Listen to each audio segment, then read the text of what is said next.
Bueno, vamos a hablar de la Escuela de Frankfurt.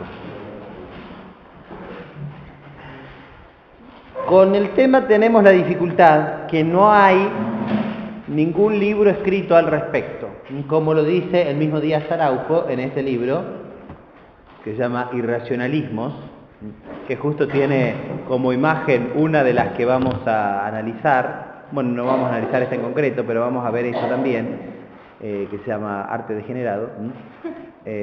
No, parece un chiste, pero se llama así, pero, bueno, dice en este libro que en realidad este tema no hay ningún libro al respecto, entonces hubo que hacer una especie de popurrí acerca de todo el material. ¿Y de dónde he sacado? Para contarles un poco, para que tengan idea. Bueno, este libro más antiguo, que no conseguí en ningún lado, pero lo conseguí en el desierto, por allá, de Díaz Araujo, La rebelión de los adolescentes, hay una referencia al respecto. Después me recomendaron este libro de Abelardo Pitó, La revolución cultural en la Argentina, también está agotado, pero gracias a Dios lo pude conseguir. Bueno, el libro que ya les dije. Este libro de La rebelión de los adolescentes también está agotado. Le pregunté al mismo Díaz Araujo y me dijo, no, padre, no lo busques, después lo encontré, menos mal. Bueno, él me citó este otro que les acabo de decir, donde él mismo dice que en realidad sobre este tema no hay nada hecho todavía bien, consistentemente. En este libro de Márquez y Laje, que se llama el libro de la Nueva Izquierda, que algunos lo deben conocer, hay algunas referencias así salpicadas al respecto. En este otro libro más antiguo, quizás ustedes lo tengan o lo hayan leído, que se llama La rebelión de la nada, también de Díaz Araujo, se habla de dos autores, uno directamente y otro indirectamente, que tienen que ver con esto, que ahora lo voy a nombrar. Se llama Eber Marcuse y Wilhelm Reich. Y aparte de eso, bueno, acá hay dos manuales, uno de psicología y otro de filosofía, porque todo esto también hay que tenerlo en cuenta. Este manual es de Martín Echavarría, que se llama Corrientes de la Psicología Contemporánea. Y este otro es un manual de filosofía como tantos, ¿no? Por ejemplo, de Vernon. Aparte de esto, hay algunas conferencias que, por ejemplo, acá tengo en CD esta, que fue una que se dio en el año 2013, organizado por el Círculo de Formación de San Bernardo, entre una de las cuales es una charla que dio Ernesto y su esposa, su señora, Silvina Alonso, que se llama La Escuela de Frankfurt y Michel Foucault en Cultura y Educación. Bueno, y aparte de eso se podrían citar algunas de Paraná, ¿no es cierto?, que dio Sebastián Miranda, etc. Bueno, para encarar el tema, como no hay bibliografía, entonces lo que tuve que hacer fue preguntarle a las personas que saben más que uno. Así que todo lo poco que pude juntar, de fotocopias y de todo eso, se lo debo a ellos, ¿sí? Así que un agradecimiento especial para ellos, ¿no? El padre Andereguen, Antonio Caponeto, Sebastián Miranda, Ernesto Alonso, Jordán Abud también me dio algunos materiales al respecto, pero entre todas las cosas que fui juntando, digamos, pude un poco hacer esto. Bueno, la Escuela de Frankfurt, acá están los personajes, digamos, que integraron la primer generación de la Escuela de Frankfurt. Digo primer generación porque vamos a ver que es una escuela que surgió más o menos al final de la guerra, y que ahora voy a contar un poco la historia, y que todavía hoy está vigente, ¿sí? Y le puse de subtítulo sus consecuencias en nuestro tiempo, porque en realidad esto que parece tan abstracto y de unos tipos que se dedican a escribir unos tomos unos libracos así que uno dice esto para qué sirve o en qué influye, vamos a ver que en realidad todas las consecuencias que vemos nosotros en el mundo actual, todo esto ellos lo pergeniaron, absolutamente. Bueno, ¿cuáles son las fuentes? Necesariamente tenemos que ver que hay algunos que han influido en el pensamiento previamente y tenemos que conocer un poquito de ellos, al menos someramente, para tener idea qué es lo que plantean estos tipos.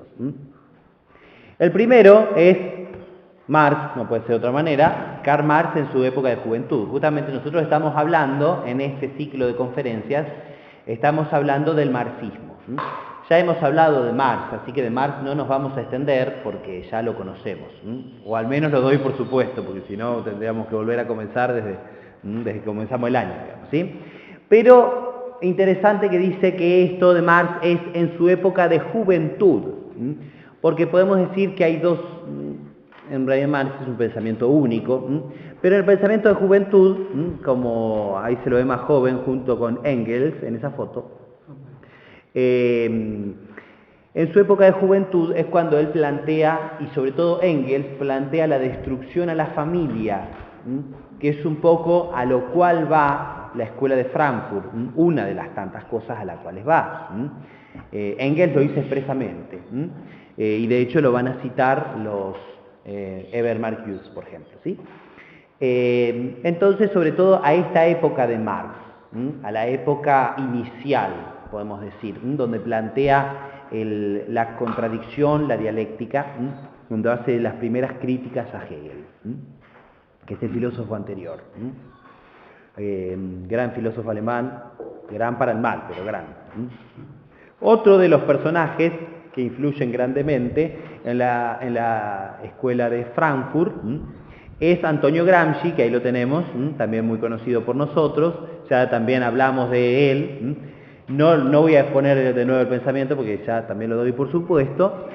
Sí voy a hacer alguna referencia a Gramsci a lo largo de la exposición, por razones obvias, no se puede tampoco no hablar de Gramsci, por la misma razón que lo que dije de Marx.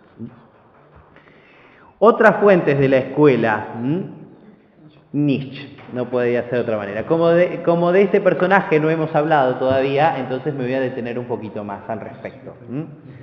Fíjense la cara, creo que la cara es muy sintomática de ese personaje. En todos, yo les diría, para no insistir, lo digo ahora nomás, váyanse viendo los rostros de esta gente, creo que hablan por sí mismos. Ahora cuando exponga el pensamiento de Nietzsche, van a ver por qué les digo. Vamos a poner un poco la vida. Su vida, él plantea la filosofía como proyección de la propia vida, él no entiende la filosofía como algo abstracto. Entonces su filosofía es un poco su pensamiento. Él pierde la fe a los 17 años, absolutamente, la perdió absolutamente. Primero es pesimista, está influido por un filósofo alemán, Schopenhauer, y después en ese momento es amigo de Wagner, el compositor. Siempre tiene que ver mucho la cultura con la filosofía. También lo vamos a decir en esta conferencia varias veces. Pero después sale ese pesimismo de Schopenhauer y entonces termina rechazándolo y se pelea con los dos. Si hay una característica de Nietzsche es que fue loco. Tiene una crisis nerviosa y esa crisis se fue agudizando paulatinamente. Primero dio clases de griego y a medida que se fue poniendo loco fue dejando de dar clases, pero seguía escribiendo y esa locura y ese raye progresivo que fue teniendo lo fue aumentando y a medida que lo iba aumentando iba saliendo nuevos libros, uno peor que el otro, digamos. Pero sin embargo, a pesar de ser un tipo bastante desequilibrado, tiene mucha influencia en el pensamiento alemán. Ese es el problema, digamos, que tiene, no es que digamos se lo dejó así encerrado y ya está. Algunas de las obras de Nietzsche son La Gaya Ciencia, Así habló Zaratustra, de hecho Wagner tiene una obra así, Más allá del bien y del mal, etc. Bueno, ¿qué postula Nietzsche como en su pensamiento? ¿Cuáles son las ideas centrales? Porque obviamente lo voy a decir así salpicadito, rapidito, porque en realidad lo central es lo otro, pero para que nos demos cuenta cómo las ideas de Nietzsche influyeron no solo en la escuela de Frankfurt, sino también, por ejemplo, en el pensamiento nazi. La primera característica que podemos decir es la voluntad de poder. Él define la vida como el ser. La vida es el ser, o el ser es la vida. Y la vida es esencialmente, dice Nietzsche, voluntad de poder. Entonces, lo importante es hombres fuertes y hombres débiles, nada más. Y que nosotros tenemos que ser hombres fuertes. Los hombres débiles, dice, no son gregarios, pertenecen a la masa. Lo importante es que seamos hombres de voluntad, digamos así, ¿no? Diríamos nosotros, ¿no? O sea, hombres de vida, en palabras de Nietzsche. Y es por eso que la vida es esencialmente agresión, esencialmente. El que quiere tener vida tiene que agredir. La vida, en este sentido, es una continua evolución. No existen especies diferentes, no hay una especie humana, no, hay hombres fuertes y hombres débiles. Y los hombres fuertes son los que llevan la voz cantante. Por eso define la vida como decía, voluntad de poder. Junto con esta concepción de la vida como un voluntarismo exagerado, podemos decir así, él concibe la transmutación de los valores. ¿Qué quiere decir la transmutación de los valores? Los valores, dice, fueron creados por los hombres. Los hombres crearon el bien y el mal. Entonces, como los hombres crearon el bien y el mal, es necesario que nos deshagamos todas las cosas que fueron hechas antes y que van en contra de nuestra realización. Entonces, por eso concibe que hay dos morales, o dos clases de moral. La moral de los no se llama cristianos, la moral de los señores y la moral de los esclavos. La moral que tenemos hasta ahora, dice, es la moral de los esclavos. Nosotros nos regimos por lo que dice la Biblia, nos regimos por lo que dice la Iglesia, nos regimos por... Esa es una moral de esclavos, estamos atados. Lo importante es que nosotros seamos nosotros mismos, y que tengamos una moral de señores, que nosotros creemos la moral, y que dejemos esa moral antigua y anticuada, ¿no? Y que estemos que nosotros llevemos la voz cantante ahora. Por eso, dos morales. Los hombres crean el bien y el mal, y así como algunos hombres en el pasado crearon los mandamientos, ahora tenemos que crear una nueva tabla moral. Por eso, llega a decir esta frase, odio al cristianismo con un odio mortal. Eso es Nietzsche, ¿no? Odia todo lo que tiene que ver con la fe, con el orden natural, con el orden sobrenatural, absolutamente. Por eso cae en un relativismo exagerado. Porque si todos los hombres, el hombre de voluntad impone su ley, entonces justamente es un relativista. Es discípulo de Protágoras. Protágoras era aquel filósofo griego que decía, el hombre es la medida de todas las cosas. Y el hombre fuerte, podemos decir, en palabras de Nietzsche. Nietzsche dice, el hombre que tiene voluntad de poder es que dice quiero. Y la mujer que tiene voluntad de poder es la que dice, él quiere.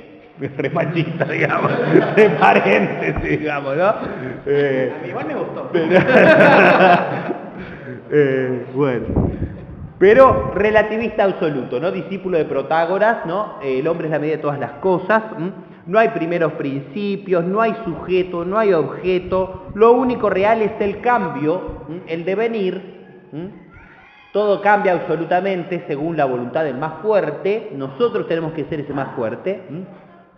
Y también desprecia a los filósofos, que podemos decir, algún filósofo más que respete el orden natural, lo llama semisacerdotes. El insulto para él, a esos filósofos decir esto, son semisacerdotes, ¿no? Un odio a la fe absoluto. Junto con esta transmutación de valores, él sostiene que hay que llegar al superhombre. El superhombre. A ver ustedes estas características que él dice del superhombre, a ver qué les hace pensar. Dice que el superhombre está prefigurado por las grandes figuras del pasado, que han pasado a la historia, como grandes tipos, y dice que el superhombre debe reencontrar literalmente, comillas, la inocencia del paganismo. Debe reencontrar la inocencia del paganismo. Este superhombre debe ser creador. Este superhombre es el legislador del rebaño. El rebaño son los hombres débiles. El legislador es el superhombre.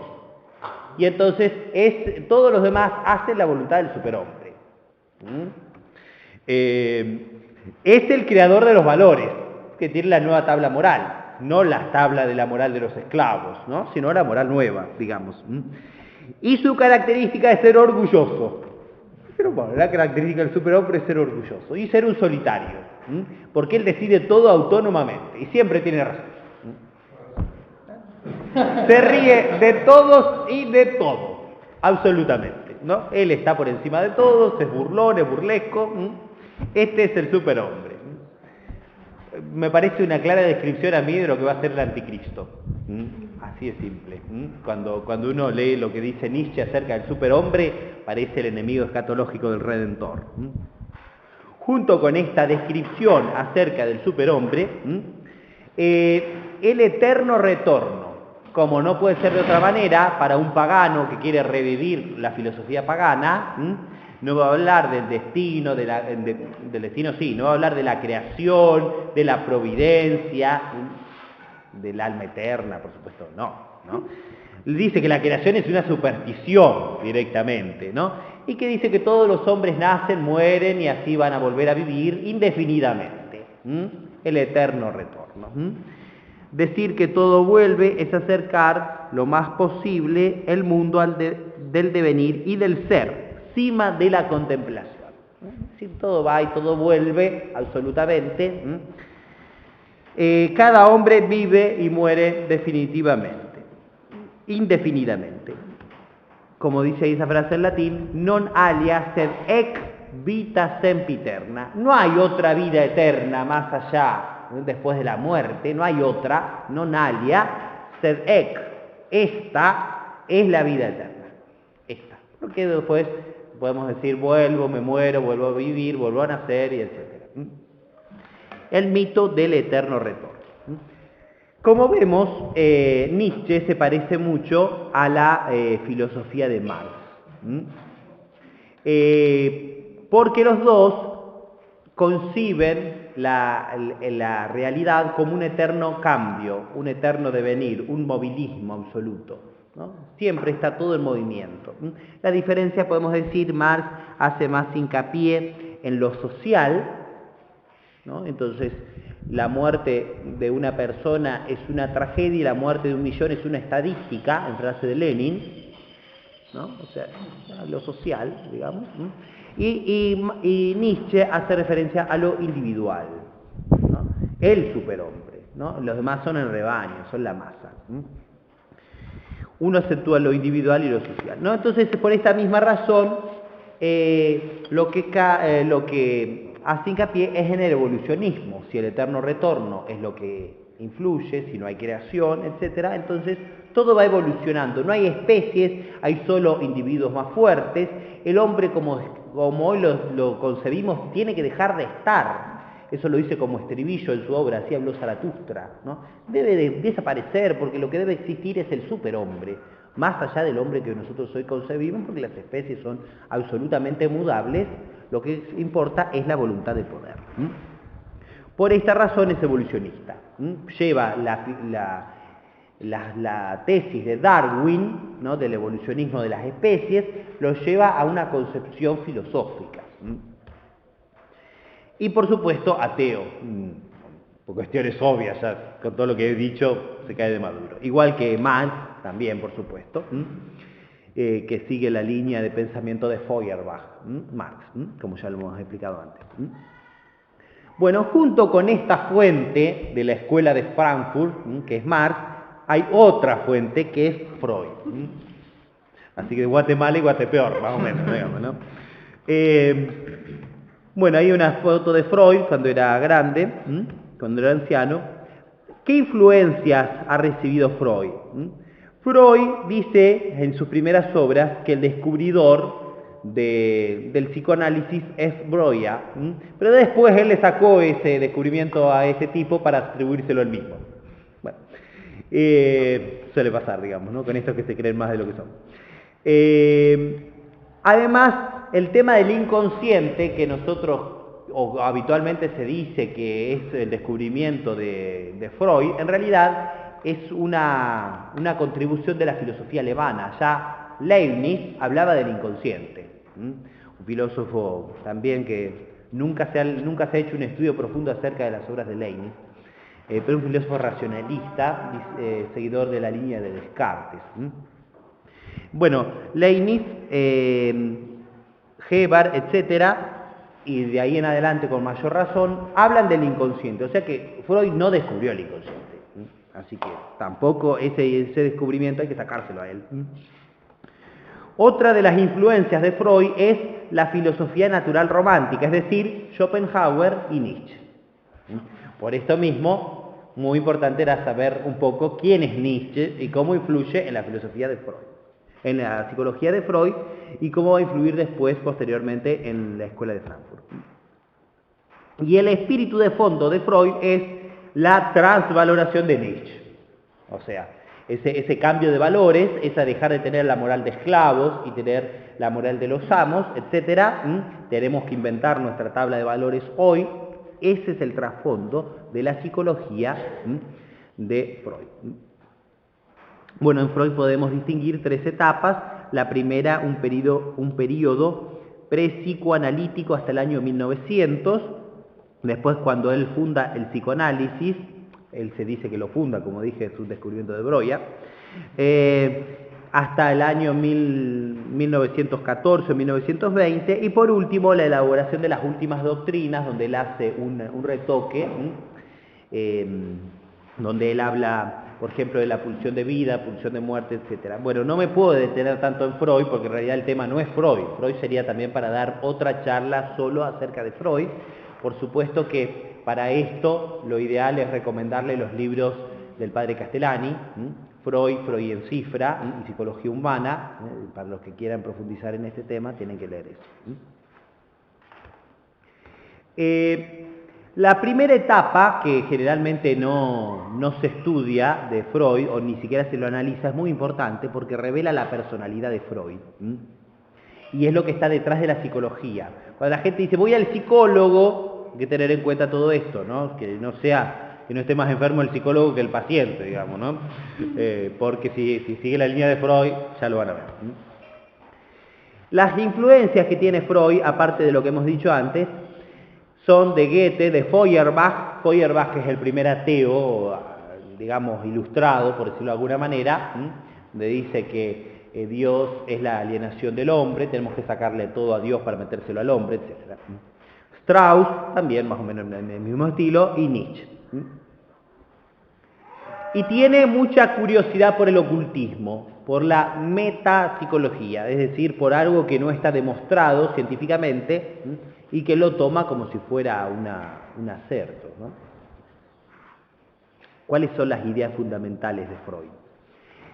Lo que primero tenemos que decir es que él habla de un mecanismo psíquico, y ese mecanismo psíquico o ese complejo psíquico, él concibe la persona como un yo. Este yo no habla absolutamente de la mente es un tema ausente de su planteamiento, y concibe todo a la manera mecánica, a la manera material. Concibe el alma como si fuera, no sé, una máquina, digamos así, ¿no? Entonces, obviamente, ya tiene un planteo malo de fondo, digamos. El alma no es una cuestión material. Por esta razón, termina negando la libertad, negando la causalidad, negando la contingencia. Esto puede ser o no ser, absolutamente eso no existe. Y hace mucho hincapié, como sabemos muy bien, en el inconsciente. En el inconsciente, donde va a parar todo lo que uno hace o deja de hacer, todo va a parar absolutamente ahí. Y ese inconsciente se manifiesta en el sueño, en los actos fallidos, etc. El sueño es para él la vía regia del conocimiento del inconsciente, en palabras de Freud. La sexualidad, otro de los temas muy importantes de Freud. Aquí el autor lo defiende a Freud diciendo, algunos lo tildan de pansexualista, bueno, bastante acierto tiene esta crítica a Freud, pero él dice que en realidad hay dos etapas en Freud. La primera es, él me refiero a Martín Echavarría, la primera etapa es la pulsión de conservación y sexual, la segunda etapa es la pulsión de vida y de muerte. Por supuesto que aquí no concibe la doctrina tradicional de las pasiones, la doctrina del concupiscible y del irascible, el amor simple y el amor más complejo en la parte sentimental, eso quiere decir concupiscible e irascible. Tampoco concibe el amor de benevolencia, es decir, el amor puramente de amistad, es decir, desinteresado, una palabra más nueva podemos decir altruista, un amor de benevolencia. El amor de benevolencia mutuo da origen a la amistad, todo eso no lo concibe él. Él lo concibe más bien de que todo es una búsqueda absoluta del placer, y el placer preferentemente sexual. Eso es para Freud. Entonces, incluso en el niño, dice que todo el placer va, o lo concibe de esa manera, ¿no? Entonces, hasta incluso mamar el bebito que toma el pecho de la madre, lo concibe como un placer sexual por la boca. La defecación es un placer sexual por el ano, etcétera, ¿no? Así, una cosa que uno dice, este tipo está enfermo. Bueno, sí, realmente estaba enfermo. Hasta dice, hay dos clases de perversidades, ¿no? El perverso que sabe que es perverso y el que no sabe que es perverso. El niño no sabe que es perverso, pero en realidad todo su amor es sexualidad, ¿no? Entonces es un perverso polimorfo. El niño un perverso polimorfo. Perverso era él. Bueno, no. Junto con esto concibe el famoso complejo de Edipo, como sabemos bien, que es el niñito que se enamora de la mamá y que quiere tener relaciones con la madre, quiere caer en el incesto, pero cuando ve que el niño quiere hacer esto, en realidad el niño se da cuenta que tiene una competencia, que es el padre. Entonces el niñito que quiere eliminar al padre para quedarse con la madre. Entonces los dos más grandes deseos del niño son el incesto y el parricidio. Bueno, sin palabras, sobran comentarios, digamos, ¿no? Esto que pasa del amor del niñito hacia la mamá es lo mismo que pasa de la niñita hacia el papá. Complejo de Electra le llaman otros psicólogos, Freud nunca admitió ese nombre. También Freud, como los paganos, conciben que el hombre está más evolucionado que la mujer. En palabras de Nietzsche, también él sigue la misma línea. Él dice que la mujer es un virus mancatus, un nombre cortado.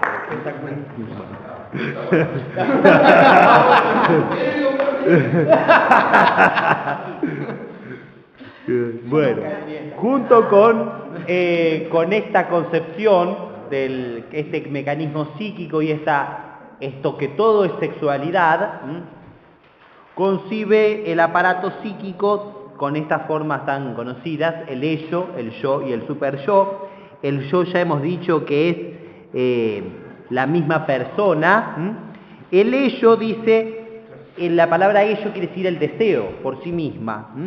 Es la finalidad original del individuo y es el seguir las mismas pulsiones orgánicas.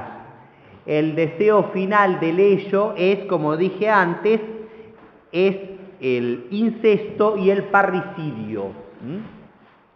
Y lo que se debe eliminar es el superyo, que son las normas morales, la conciencia moral, los ideales. Todo eso está representado en la religión y eso es lo que hay que dejar de lado. Por eso tiene una obra de Freud que se llama Tótem y Tabú. El tótem es la religión, eso es el superyo, digamos, que debe ser eliminado. El tabú es el ello, podemos decir. que son los deseos, es decir, el incesto y el parricidio, o sea, el complejo de Edipo. Por eso dice, el yo es el esclavo de tres amos, el ello, el super yo y la realidad que a veces se presenta. A veces, ¿no? Pobre yo, digamos.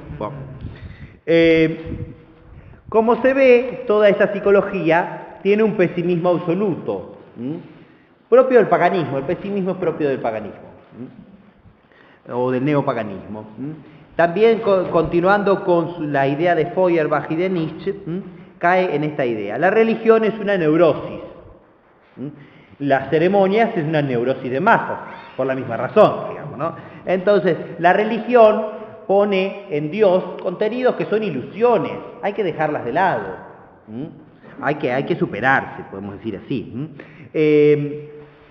Todo esto hace que caiga, obviamente, en que sea absolutamente ateo, nihilista, que caiga en la nada es el fin del ser humano.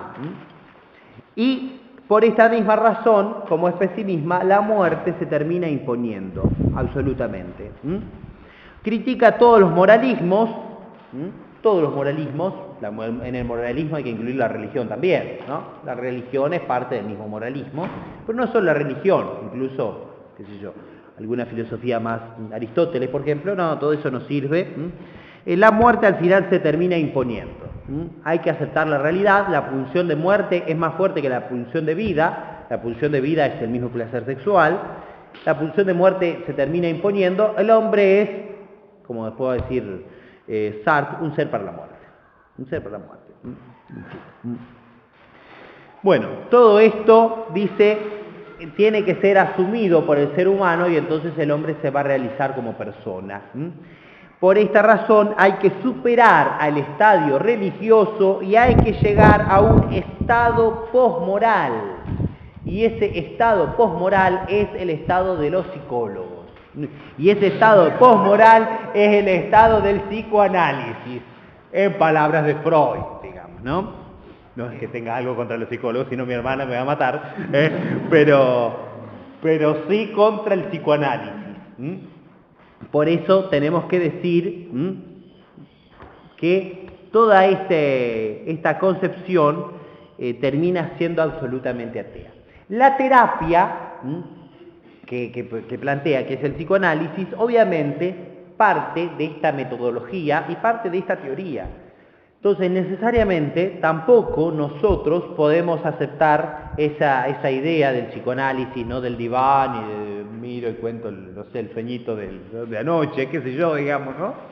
Porque en realidad la terapia está íntimamente ligada a la metodología y a la doctrina. Se equivocan algunos filósofos conocidos, por ejemplo Maritain, otra más, o Romano Guardini, por ejemplo, o Del Vie, se equivocan cuando quieren salvar la terapia del psicoanálisis y quieren decir, no, prescindamos de la doctrina de Freud y quedémonos con la terapia. No se puede separar, son inescindibles. Bueno, ¿cuáles son los defectos de la doctrina? Bueno, están bastante evidentes, digamos, ¿no? Pero bueno, sobre llovido mojado, vamos a aclarar un poco. La metodología que tiene es directamente falaz, porque no tiene base científica en las cosas que sostiene. La teoría tiene muchas lagunas e inconsecuencias, por ejemplo, esta dualidad pulsional que él postula entre la pulsión de vida y la pulsión de muerte, no tiene razón de ser. La represión que él concibe por motivos estéticos o éticos tampoco están así, producto del super yo en palabras de Freud. La ausencia de la muerte, por supuesto, es una laguna muy grave en la concepción de Freud, de la mente, es una laguna muy importante. Y tampoco explica cómo se da el paso de lo inorgánico a lo orgánico, porque él concibe todo de manera mecanicista. Eso también es un grave error en la metodología y en la teoría de Freud.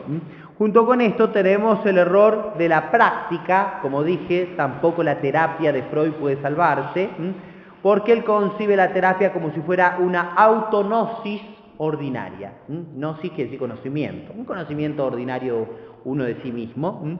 Freud en realidad jamás curó a nadie.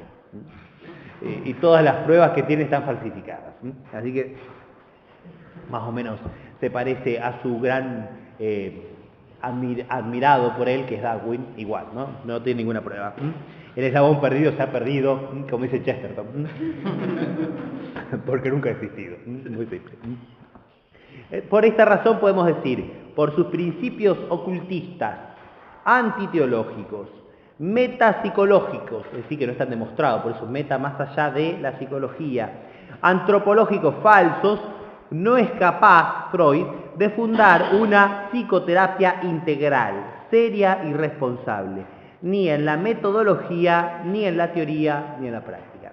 O sea que absolutamente Freud debe ser descartado. Lo peor es que Freud es, junto con Marx, el gran ideólogo de la escuela de Frankfurt. Ese es el problema.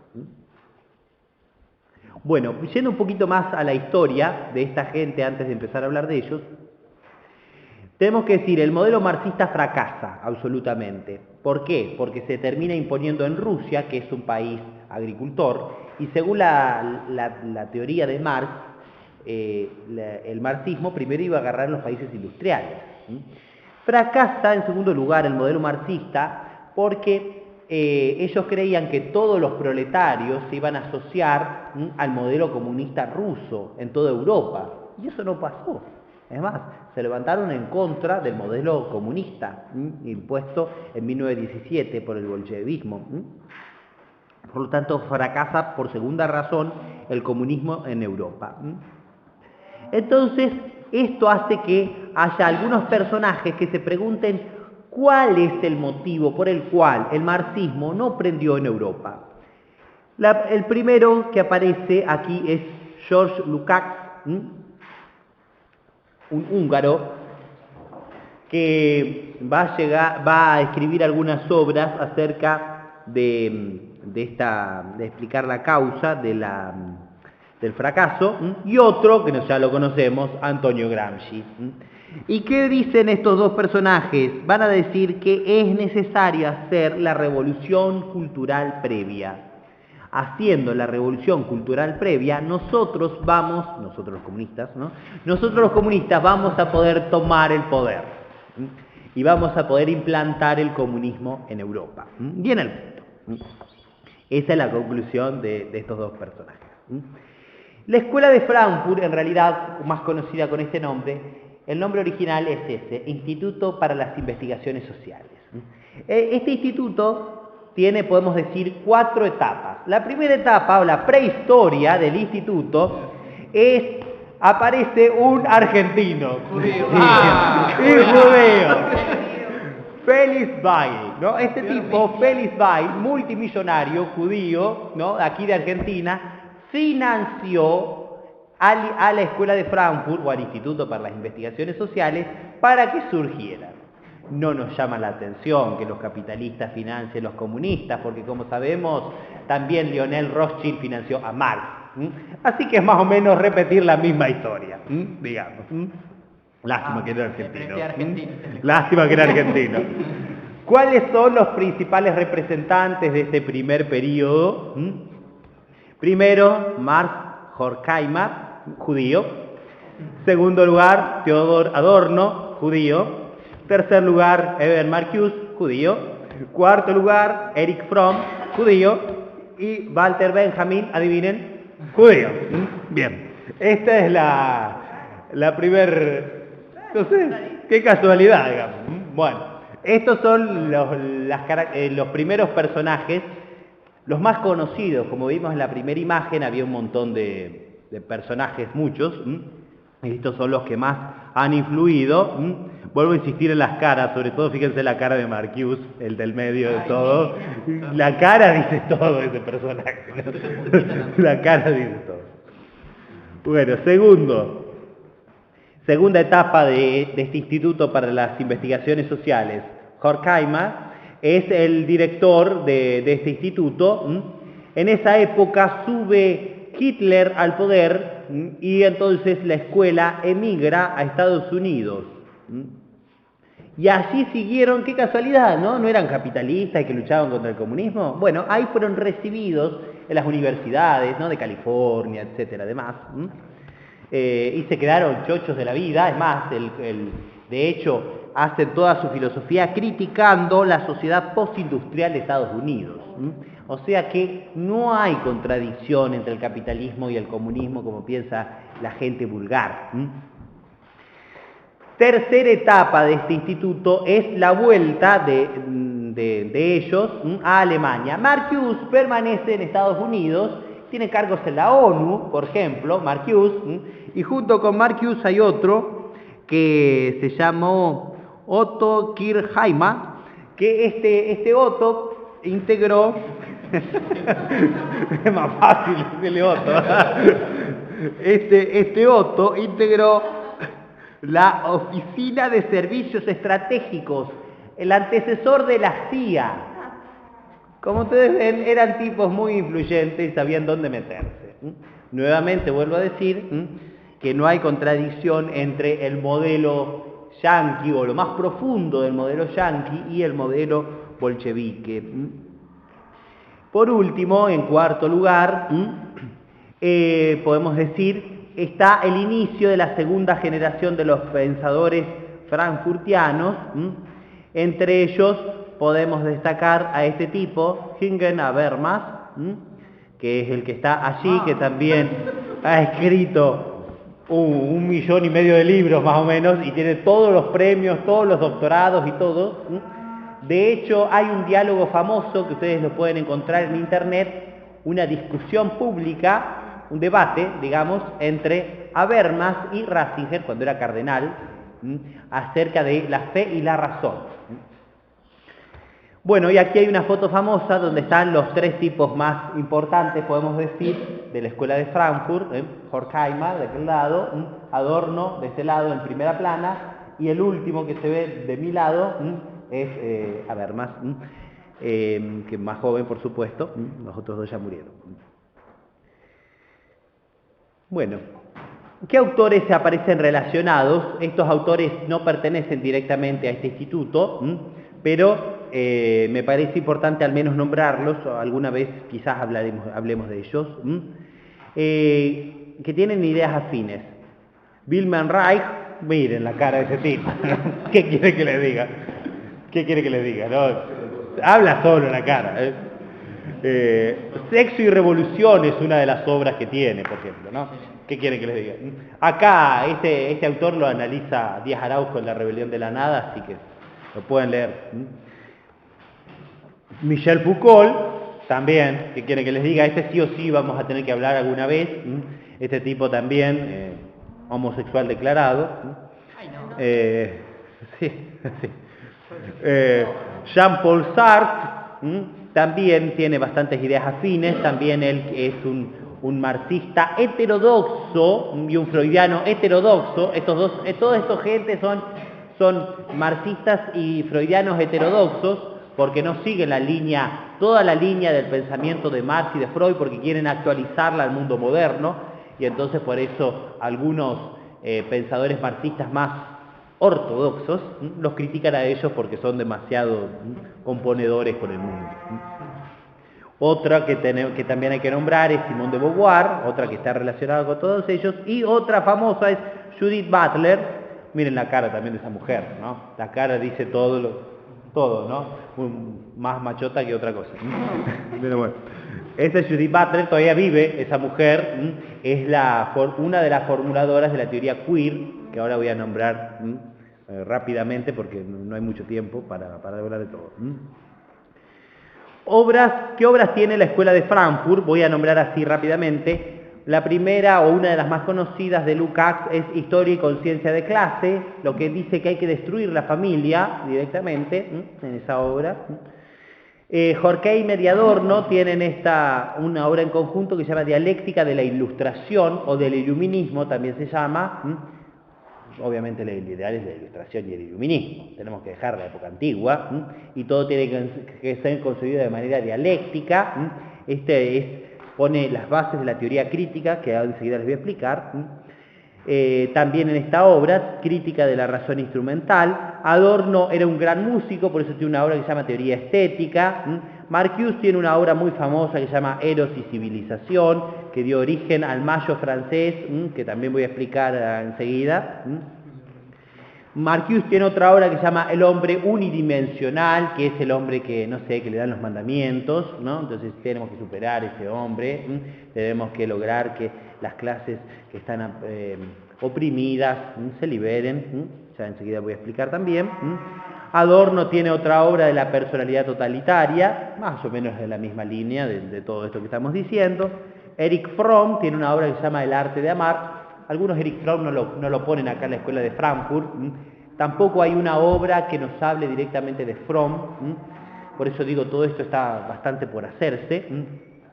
Pero él concibe que directamente la sexualidad, el masculino y el femenino, es una imposición. Tenemos que dejarlo. Por eso, en definitiva, los puse todos juntos, un poco metodológicamente, pero tienen matices entre todos ellos. De hecho, Walter Benjamin se peleó con Theodor Adorno y con Horkheimer porque decía que era demasiado despelotado en su razonamiento, etc. Son cuestiones. Sí. El muerto del Sí, más o menos. Y esta obra de Habermas quizás sea la más importante, Teoría de la acción comunicativa, donde reelabora la teoría crítica y la actualiza siempre hay que vivir actualizándose, por supuesto, digamos, ¿no? Ya la teoría crítica que pasó, lo que decía Horkheimer y Adorno, tenemos que volver a reformularlo en la época que estamos viviendo. Entonces, por eso está la teoría de la acción comunicativa. ¿Qué es la teoría crítica? Esto, podemos decir, es el eje central de la obra de la Escuela de Frankfurt. Es el replanteamiento de la teoría y búsqueda de su aplicación a la nueva sociedad de masas, llevando a la praxis las doctrinas de Marx y Freud. En definitiva, esta teoría crítica es destruir la civilización occidental, destruir la civilización cristiana. Es así, cortito y al pie. Entonces, todo lo que sea la civilización cristiana, todo lo que sea el hombre blanco europeo, eso es lo que hay que destruir. Entonces, desde la familia, desde la sociedad, desde, no sé, las asociaciones, todo lo que sea o responda al hombre cristiano, todo eso debe ser reelaborado, repensado, reestructurado, impuesto de otra manera. La crítica esta que ellos plantean debe ser, como dice ahí, histórica, dialéctica, racional y negativa. Histórica quiere decir en la concepción de Hegel y de Marx. Es decir, la historia como el motor, diría Marx, la historia que avanza por contradicción y por eso dialéctica, es decir, en la concepción de Hegel. La historia además, o la crítica debe realizarse de manera racional no como uno entiende la palabra racional, ¿no? Porque el orden real es el orden racional y el orden racional es el real, en palabras de Hegel, es decir, siempre lo que yo pienso va a ser la realidad, punto, ¿no? Y si no, la imponemos. Es el idealismo llevado al ámbito de la sociedad, de la construcción, podemos decir, la construcción mental impuesta a la realidad. No es que la realidad me dice a mí lo que es, sino que yo impongo a la realidad lo que yo quiero decirle. Y por último, esta crítica es negativa porque, por supuesto, todo lo que no responda a la nueva concepción debe ser destruido de la forma que sea, debe ser destruido primero de manera cultural. Por eso es que hay nuevos oprimidos. Los oprimidos no pueden ser los proletarios, porque en realidad Europa ahora, dicen ellos, vive en una época donde hay mucha clase media. Entonces nosotros no podemos buscar, nosotros marxistas, no podemos buscar que el proletario se rebele. Entonces, ¿qué tenemos que hacer? Buscar los nuevos oprimidos. ¿Cuáles son los nuevos oprimidos? Por ejemplo, los de raza no blanca, los musulmanes. ¿Cuáles son los nuevos oprimidos? Los homosexuales. ¿Cuáles son los nuevos oprimidos? Los hippies.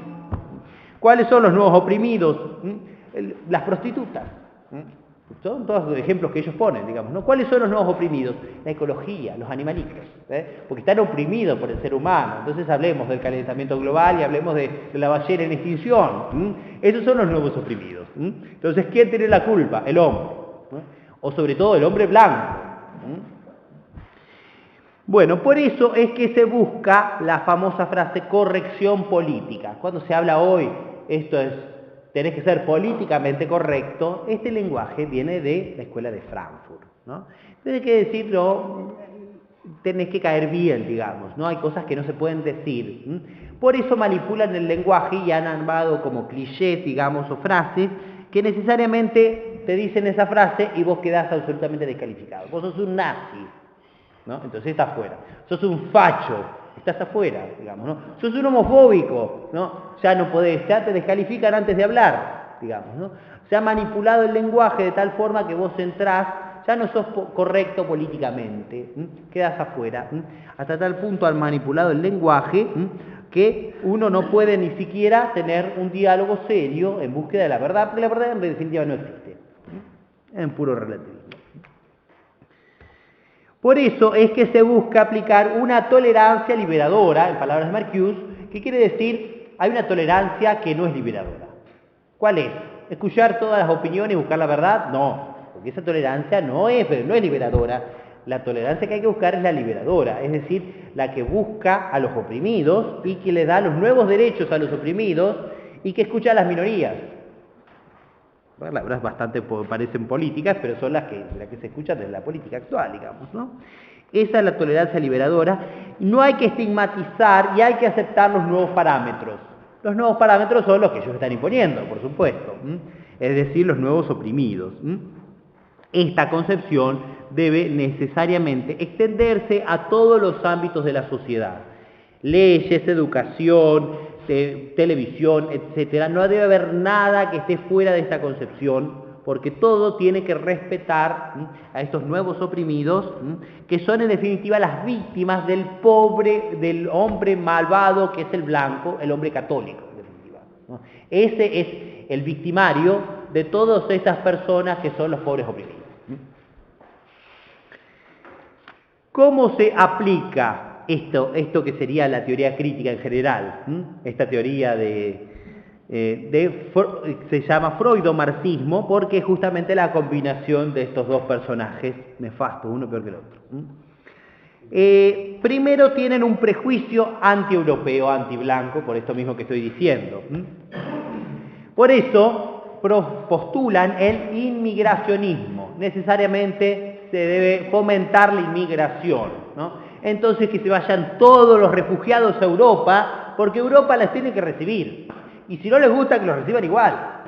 Ahora hay un lío terrible, ¿no? En Europa actualmente, ¿no? El presidente de la Unión Europea dijo que no van a recibir más a nadie, solo los italianos no se quieren recibidos, los otros no quieren recibir, digamos, ¿no?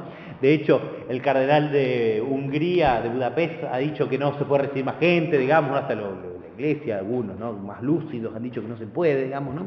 Bueno, en fin. Pero estos postulan un inmigracionismo, porque lo que hay que hacer, hay que destruir la cultura europea, porque es una cultura esencialmente cristiana. Como decía Belloc, Europa es la fe y la fe es Europa. Europa va a hacer lo que debe hacer cuando reconozca a Jesucristo. Bueno, pero todo esto, como ellos lo saben y lo combaten, entonces hay que destruir Europa como nosotros la conocemos. Por eso postulan el inmigracionismo. Yo le diría a Netanyahu que reciba él, en Israel, a los inmigrantes de Siria y de Turquía. No, por supuesto que no lo quiere, ¿no? Él le cerró las puertas, porque ellos saben lo que quieren. El inmigracionismo, el sincretismo religioso, por supuesto. Entonces, primero hay que fomentar que vale todo lo mismo. Entonces, vale lo mismo el Buda que la Wicca y que la New Age y que todas esas cosas, digamos, ¿no? Para, por supuesto, terminar atacando el cristianismo y terminar denigrándolo. El indigenismo, por la misma razón, ¿no? Porque ¿quién vino acá? El hombre malvado, el hombre español, el hombre que vino a exterminar la gente, digamos, ¿no? En definitiva, los indios son las pobres víctimas. Entonces, esas pobres víctimas hay que ayudarlas. ¿Y quiénes son? Los mapuches, por ejemplo. Los mapuches son las pobres víctimas. ¿Se dan cuenta? Sí, sí, tantos ejemplos que se podrían poner, digamos, ¿no? Son las pobres víctimas, los mapuches, ¿no? Que tienen la sede en la calle Bristol, allá en Estados Unidos, en Inglaterra, pero eso no lo dicen. Los indios son las pobres víctimas, ¿no? O antes que vinieran los españoles, entonces los españoles son los genocidas. ¿Por qué no dicen que los genocidas fueron los ingleses en Estados Unidos y que mataron todos los indios ahí? No, eso no lo dicen, digamos, ¿no? Dicen otra cosa distinta. Por supuesto que lo que ellos hacen está bien y lo que los otros hacen está mal. Que no lo hicieron en realidad, los españoles no mataron. Por eso llegan incluso a justificar el genocidio blanco. El genocidio blanco. Otra de las cosas que postulan es el universalismo, es decir, sus ideas tienen que ser dogmas que se tienen que imponer en todos los lugares y se debe negar el valor de la verdad. En tercer lugar, postulan el igualitarismo. Estas frases famosas como diciendo todos somos iguales, ¿no? Entonces todos los individuos son iguales, todas las razas son iguales, cuando en realidad hubo una raza, históricamente, les guste o no, es así, hubo una raza que ha llevado la voz cantante en la historia, que ha sido la raza blanca, es así, nos guste o no nos guste, ¿no? Ha sido así, digamos, ¿no? Bueno, esto es lo que se debe exterminar, entonces tienen ese complejo antiblanco, digamos, ¿no? Y que debe cambiar absolutamente. Tampoco hay que sostener diferencias entre los individuos, ¿no? Todos somos iguales, ¿no? Entonces todo vale uno, más o menos como el voto popular, ¿no? La soberanía popular. El inmigracionismo, por la misma razón que estamos diciendo esto, se promueve o ayuda a fomentar el cosmopolitismo. En definitiva, tenemos que crear una única aldea global, un nuevo orden mundial, en definitiva. Y para promoverlo a esto, o para lograrlo, se da en varios pasos. El primer paso es el multiculturalismo. Tenemos que lograr que en un país vivan muchas culturas, donde se promueva la coexistencia de cada una de ellas. Pero este es un paso previo para lograr otra cosa que es el interculturalismo, que es fusionarlas, esas culturas, para que no exista, para que exista un Estado multiétnico o pluricultural, como le llaman los ideólogos, por ejemplo, al Estado de Bolivia. Pluricultural, ¿no? Como plurinacional, plurinacional, ¿no? Es decir, que sea un interculturalismo, que todo valga lo mismo para, en definitiva, lograr una hibridación cultural, porque así si se mezclan, las culturas pierden lo que lo diferencia, digamos, ¿no? Todo esto está sostenido de fondo por esta escuela de Frankfurt, que promueve religiones animistas, ya dijimos, precristianas, orientales, todo lo que no sea católico, y en esta misma concepción hay que promover el aborto libre, porque así Europa se termina suicidando. Es el suicidio de Occidente, como decía Solzhenitsyn, el consumo de drogas, la prostitución, todo lo que contribuya a debilitar la familia, la sociedad, todo eso es lo que hay que lograr. Por supuesto, ya lo dije, el ecologismo y el animalismo, ¿no? Es decir, las pobres plantitas son las víctimas, ¿no? El calentamiento global, etcétera. Todo eso es culpa del hombre malvado que con el auto contribuye a destruir la capa de ozono. Ridículo. Junto con este prejuicio anti-europeo y anticatólico está lo que promueven el antimilitarismo, porque hay que destruir las razas y las naciones. Entonces, cualquier defensa, ¿no?, que uno quiera hacer, ¿no?, de la soberanía, de la nación, de la raza, todo eso está mal, digamos, ¿no?, porque eso va en contra de la democracia y del nuevo diálogo y del nuevo consenso. Entonces hay que promover el antimilitarismo. El anarquismo por la misma razón, ¿no? Entonces, si uno dice y da líneas claras, uno es un autoritario. Entonces, ¿qué tenemos que dejar? No, que se manifiesten y que se expresen libremente. Anarquismo, ¿no? Anarquismo absoluto. Y por esta misma razón, el pacifismo. El pacifismo, lo más importante es el amor y paz, como se va a ver en el movimiento hippie, que lo voy a aclarar enseguida. Es por la misma razón, ¿no? A pesar de que ellos venden las armas, ¿no? Porque como ustedes saben, la industria de las armas es una de las más importantes del mundo, que la venden ellos. Y fomentan la guerra por un lado, y por otro lado promueven una falsa paz. Es la misma mentalidad que lamentablemente la Argentina la sufre también desde hace muchísimo tiempo. Falsa idea de la democracia y de la libertad, por supuesto, porque hay libertad solo para... Libertad es hacer yo elijo lo que quiero hacer, y la democracia es tanto y cuanto se diga lo que nosotros queremos decir, y si la mayoría elige otra cosa, qué cosa terrible han vuelto las ideas populistas y las ideas nazis, como por ejemplo ahora que salió creo que la primer minoría, la elección de Alemania, ha sido un partido que se llama Elección por Alemania, que bueno, tienen ideas, obviamente se dan cuenta de toda esta invasión de los inmigrantes que van a destruir la cultura alemana y europea, y es un tipo católico, ¿no? Y entonces, por supuesto, le dicen es un neonazi, qué sé yo qué. Bueno, todos son de esos clichés que estamos hablando, ¿no? Para descalificar a los que tienen otras ideas. Entonces dice, no, democracia es si gana siempre la Angela Merkel, o si gana, ¿no? Eso es lo que ellos creen, ¿no? Bueno, otra de las cosas es el arte degenerado. Este pensamiento de la Escuela de Frankfurt promueve el arte degenerado. Es decir, tenemos que cambiar esa concepción antigua del arte, como decir, el arte es lo que visto agrada, en definición de Santo Tomás de la belleza. Eso tiene que dejar de lado la claridad, la proporción, la armonía, las tres características de la belleza según Santo Tomás. Todo eso tiene que pasar y nosotros tenemos que inclinarnos hacia nuevas normas estéticas o éticas y atacar lo que nosotros conocemos como verdadero arte. Esta concepción de arte se ve en todos los ámbitos, desde la pintura, la literatura, la música, el cine, el teatro. Por ejemplo, una obra de Picasso, obviamente el clásico exponente de arte degenerado, como se ve ahí, ¿no?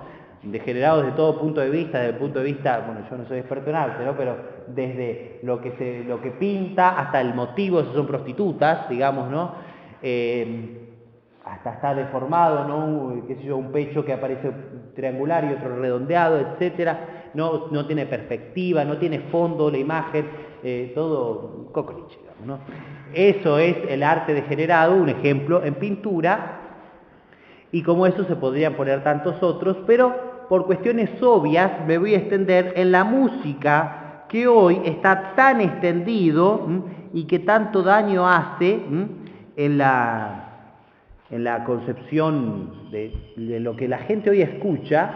Hay mucho arte degenerado en música y que nosotros también podemos ser víctimas de eso. Esta música degenerada, o que pertenece al arte degenerado, se llama africanización musical, es decir, los sonidos tribales, ¿no?, propios de una cultura arcaica, es lo que hoy se quiere, podemos decir, extender a la música en general. Y esa música africanizada se observa en las letras, en los ritmos y en los bailes. Desde el perreo, por ejemplo, ¿no?, que es absolutamente denigrante, en un baile, podemos decir, hasta la perversión en las letras, ni hablar, que la gente dice, no, pero no escuchan la letra, escuchan la música como un todo. Bueno, pero todo eso hace que idiotizar al cerebro y a la mente, ¿no? Y impedirle que piense. Las murgas también. Bueno, tantas, ¿no? Entre los géneros de naturaleza africana podemos citar, no los digo yo, lo dicen los expertos, porque tampoco conozco tanto de música, el soul, el gospel, ¿no?, los cánticos espirituales, los negros espirituales, ¿no?, el blues, así se llama, ¿no?, el jazz, el reggae, el rap, el hip hop, el reggaetón. Y entre los bailes latinos, la salsa, el mambo, etc. Y hay discusiones, ¿no?, así lo dicen los expertos, con respecto al rock, al pop, al metal, al rock y al oi, no sé cómo se pronuncia. Son todas formas de africanización musical, ¿no?, que tienden a perder la cultura musical, ¿no?, y a que uno diga y escuche Beethoven o Mozart y diga qué aburrido, y entonces le parece mejor ese sonido que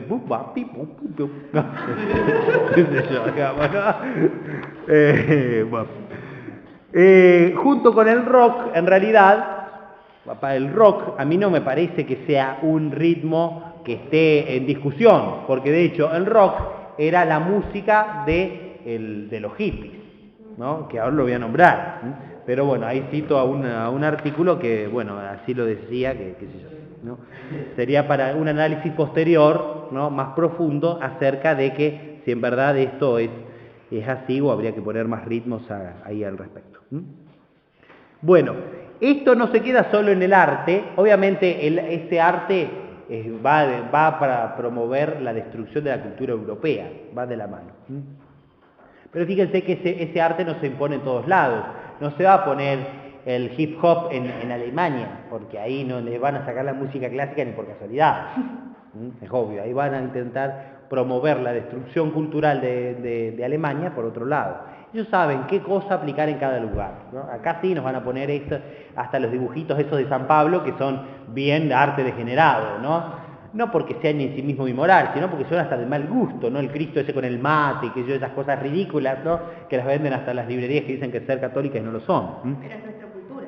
Sí, es nuestra cultura, por supuesto. Me imagino a Rosas dibujando un Jesús tomando mate. Sí, bueno, claro, tal cual. Junto con esta promoción del arte degenerado, tenemos que hablar otro gran tema que promueve el freudomarxismo, es la destrucción de la familia y del matrimonio. Nihilismo moral, relativismo, todo tiene que cambiar. La concepción de la familia antigua tiene que pasar, como ya decía Engels, como decía Lukács, eso es antiguo, tiene que cambiar ese modelo de la familia y lo van a decir todos absolutamente.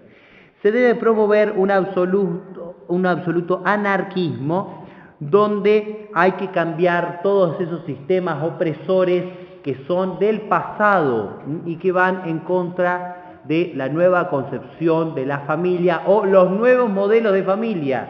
Famosa frase que nosotros escuchamos hoy bastante. Lo importante es promover un hedonismo desenfrenado. Lo importante es el placer por el placer mismo. Lo importante es no reprimir, en palabras de Marcuse, entonces tenemos que fomentarlo. Por eso este tipo es el gran inspirador del Mayo francés, del año 1968. Como dice ahí, artistas e intelectuales revolucionarios con los estudiantes. Usaron a los estudiantes del Mayo francés para promover las ideas, ¿no? Y la triple M era lo que estaban aquí. Marx, Mao y Marcuse. Eran los tres grandes tipos que fomentaban esta rebelión del Mayo francés del año 68 y que se equivocan algunos autores cuando dicen esto se quedó en una simple manifestación, porque desde allí esto explotó al mundo, ¿no? Esto hasta ahí que estaba medio concentrado, década del 60, estaba concentrado, explotó por el mundo justo cuando fue la época de la Humane Vitae, donde el Papa Pablo VI condenó el uso de los anticonceptivos. Por eso, bien dice Ernesto Alonso, donde él observa, en la revolución sexual, observa tres periodos. El primero, el uso de la píldora, donde se separa los dos fines del matrimonio, el unitivo y el procreativo, destruyendo la concepción natural de la sexualidad. En segundo lugar, esto va de la mano de la homosexualidad, porque si ahora la unión sexual no es para generar nuevos hijos, entonces se puede servir la homosexualidad, es un nuevo paso que tiene que dar la humanidad adelantada. Y en tercer paso, el carácter flexible de la identidad sexual, ¿no? Entonces, hombre, mujer, ¿no? o cyborg, porque tiene que ser más adelantado, ¿se dan cuenta? Entonces yo soy un nada, digamos, ¿no? Yo soy medio máquina, digamos, ¿no? Cyborg. El transhumanismo, digamos, ¿no? Que ahora vamos a aclarar. Esto dio origen, entonces, a los movimientos hippies. Su lema era sexo, drogas, ¿no? Y rock and roll, ¿no? Ahí está. Ese triple lema se observa claramente la destrucción de la sexualidad, la destrucción de la cultura europea, ¿sí? Por eso les decía yo antes que el rock pertenece a lo que ellos mismos han fomentado como destrucción de la cultura occidental y católica. Junto con este hedonismo, por supuesto, va de la mano el homosexualismo como ideología. Este homosexualismo como ideología tiene varios pasos. El primer paso es la ideología de género. Famosa la frase de Simone de Beauvoir, que no pertenece propiamente a la escuela de Frankfurt, pero que un poco es la misma idea que ellos sostienen, que es mujer no se nace, se hace. Entonces la puede elegir, en esa obra que se llama El tercer sexo, la mujer puede elegir si ser mujer o ser hombre, o el hombre puede elegir si ser hombre o ser mujer. Eso es un género prácticamente identificable, porque el género es la autopercepción del sexo. Entonces hay que ver cómo se percibe. Si se percibe de otra forma, entonces puede cambiar. Pero esto, como le digo, es una teoría vieja ya. Porque esto ya, nuestra ley de matrimonio homosexual está inspirada en la ideología de género, pero ya es vieja, ya hay que cambiarla, porque es muy antigua. Entonces la teoría nueva es la teoría queer. Ya les acabo de nombrar a Judith Butler. Esta mujer sostiene que el género es una absoluta construcción social. Y cuando nosotros identificamos que la mujer tiene vestido, por ejemplo, ¿no?, y el hombre tiene saco y corbata, nosotros ya estamos haciendo una construcción cultural asociando el sexo masculino o el sexo femenino con esas dos cosas, ¿no? Cuando nosotros decimos que el hombre tiene el martillo y la mujer tiene el bebé amamantándolo en el pecho, entonces es una construcción cultural, ¿se dan cuenta? Todo eso tenemos que dejarlo de lado absolutamente, y entonces ya no existe más, ni siquiera existen ya 5 géneros, porque ya todo es absolutamente mudable. Y tenemos los drag queen, los drag king, los drag no sé cuánto, ¿no? Todas esas cosas nuevas, los cyborg, que les acabo de nombrar recién, todas esas cosas son los que vienen ahora, ¿no? Por eso hace, creo que el año pasado, fue que hicieron en Buenos Aires, en la Universidad de Buenos Aires, hicieron esa muestra post-pornográfica. Ya lo pornográfico ya es antiguo también, ¿no? Entonces ya ahora hay que cambiar la mentalidad de esa, no sé cómo decirlo para no ser muy gráfico, hay que cambiar la mentalidad de que lo masculino es lo que ingresa, digamos así, ¿no? Entonces todo eso tiene que cambiar y hay que buscar nuevas formas de placer que estén más allá de esta concepción. Esa es la teoría queer. La bestialidad. Sí, el bestialismo por el bestialismo mismo. En fin, ¿no? Esto es el homosexualismo, ¿no? Y el feminismo, que va de la mano, por supuesto, entonces ahora toda la culpa la tienen los hombres, ¿no? Es la criminalización del hombre, ¿no? Del ser humano masculino, ¿no? Entonces se habla del feminismo, por ejemplo, o del femicidio, ¿no? Entonces, ahora todo es femicidio, por ejemplo, ¿no? Una concepción absolutamente ideológica, ¿no? Entonces la mujer siempre es la víctima. Ustedes saben que actualmente en Israel los hombres, por una cuestión de índole natural, prefieren casarse con mujeres extranjeras que no con mujeres judías, porque dice que las mujeres judías enseguida los denuncian por violencia de género. ¿Se dan cuenta? O sea, es una mentalidad que se está metiendo en todos lados, ¿no? Esa idea, violencia de género, también es obviamente ideológica, ¿no? La violencia no es violencia de género. Claro, si le pega al hombre a la mujer, es violencia de género. Y si la mujer le tira un cuchillo a un hombre, como conozco un caso, entonces eso no es violencia de género. Claro. Esa parte no me gustó. Claro. Bueno. Junto con la promoción del feminismo va, por supuesto, el aborto libre. Por eso, no por nada, las feministas son las que promueven el aborto libre, como pasó hace poco acá en Villa Mercedes, acá en Argentina, ¿no? O pasa allá en Europa, ¿no? Con esas mujeres que van y agarran una motosierra y cortan las cruces, que están puestas en los viacruces, etcétera, ¿no? O hacen todas esas manifestaciones. En definitiva, es la promoción del aborto libre porque es la destrucción de la familia y de la cultura europea. O los grupos LGBT, lo mismo. O de lo mismo, ¿no? El aborto, claro, las marchas aquí que existen en la Argentina, ¿no es cierto? Exactamente, es la misma mentalidad. Tantos ejemplos que se pueden poner, ¿no? Bueno, conclusiones, para ir terminando. Esto, como vemos, es un mundialismo, es un cosmopolitismo Lo que aquí se busca imponer es un nuevo orden mundial que sea orden entre comillas, pseudo orden, podemos decir, porque esto no es orden. Todo está promovido por liberales y comunistas. Unos tienen una mentalidad, unos tienen otra. En algún lugar se promueve esto y en otro se ataca.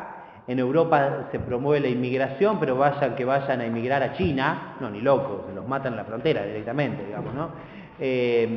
Pero en definitiva, por los liberales y los comunistas, ambos quieren promover lo mismo, y quieren promover un nuevo orden mundial, porque en definitiva, los que manejan todo son los mismos. Estamos al borde de una transformación global. Todo lo que necesitamos es una gran crisis y las naciones aceptarán el nuevo orden mundial. Si vos lo decís, está bien, digamos, ¿no? Los amos del mundo, un Rothschild, David Rothschild, ya se murió. Y el nuevo orden mundial, como lo vemos aquí, es un poco lo que quieren promover, ¿no? Unos por el liberalismo, otros por el comunismo, todos por la destrucción de la fe. ¿Qué debemos hacer? Debemos estar alertas frente a estos errores, por eso creo que nos sirve mucho conocer todas estas cosas, combatir cada uno en nuestro ámbito, desde la educación, desde las leyes, desde la promoción de la cultura católica, desde el baile verdaderamente cristiano, o lo que es nuestro, como el folclore, lo auténtico y lo autóctono.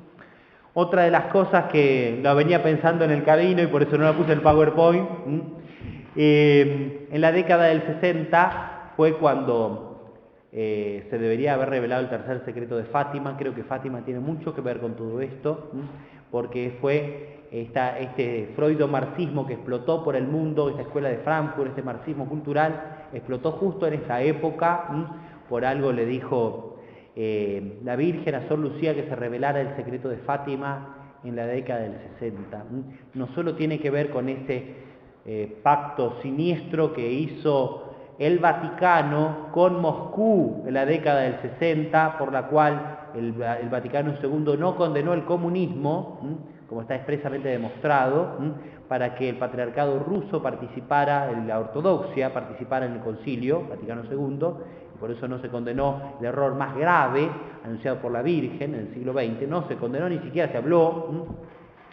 El mismo Juan Pablo II estaba enojado con esto y por eso lo volvió a condenar en Centesimus Annus. Bueno, pero todo eso ya hemos hablado. No solo creo que tiene que ver con esto, sino que tiene que ver con el marxismo cultural.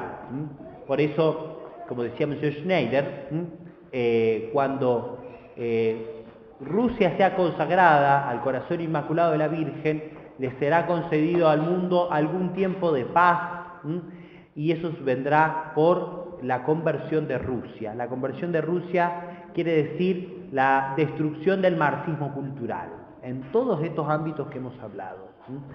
Una empresa ambiciosa sin duda, pero lo que es imposible para los hombres es posible para Dios.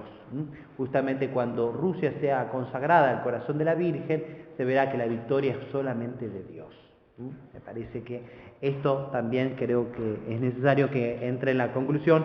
Como les dije, no lo puse, era algo que venía pensando y los 400 kilómetros del desierto me hacen pensar bien. Pues creo, alguna cosa al menos. Y otra de las cosas que tenemos que hacer es luchar contra la cultura imperante. Entonces tenemos que promover el reinado de nuestro Señor. En la familia, en la propia alma ante todo, en la familia, en la sociedad, porque eso es sin duda lo que va a destruir todo esto. Entonces, primero, estar alertas y, segundo lugar, luchar contra todas nuestras fuerzas, contra todo esto para que este orden mundial y estos enemigos de la fe desaparezcan y sean aplastados por Cristo Rey.